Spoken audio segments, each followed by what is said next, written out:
Hello, welcome to the if statement, or the if function, which I'll demonstrate how to use here. If you read this carefully, it will show you what we are doing in this orange box. We're going to put the if statement in, or the if function.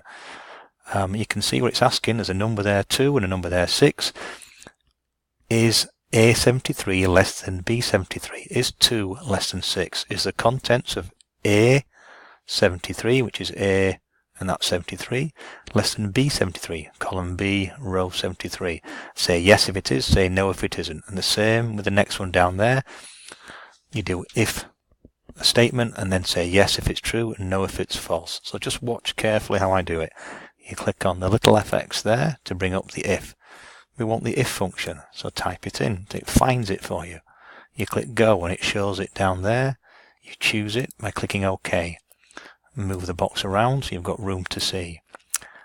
There's 3 areas to fill in. The logical test is the difficult part. What are you actually testing? In this case, I'm testing if 2, so I click on that cell, I put a less than sign in, I type the less than sign because I'm doing a less than test. It's less than, and I click on the next cell, which is B73. Just click on it and it types it in for you. You don't have to type if you click what you wish to do.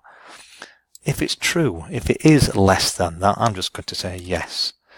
If it's not true or false, just say no. This is what the question has asked for. Yes if it's true, no if it's not. It will then test it and come up with an answer. It's come up with no there. Okay. Now if it was the other way around, if there's different numbers in there, it should come up with yes. Is 8 less than 6? No. Let's try and force it. I'll put 1 in there, see what happens. Oh, 1 is less than 8, so it is A73 less than B73. Yes, still correct. So you need to do that for all of these. Look at the math statement. There's an equals, there's a greater than. The last one is a not equal to. It's a little bit different. The math sign for that is there, not equal, which is a less than and a greater than next to each other. Okay, have a go at all these yourself. Any problems? Watch the video again.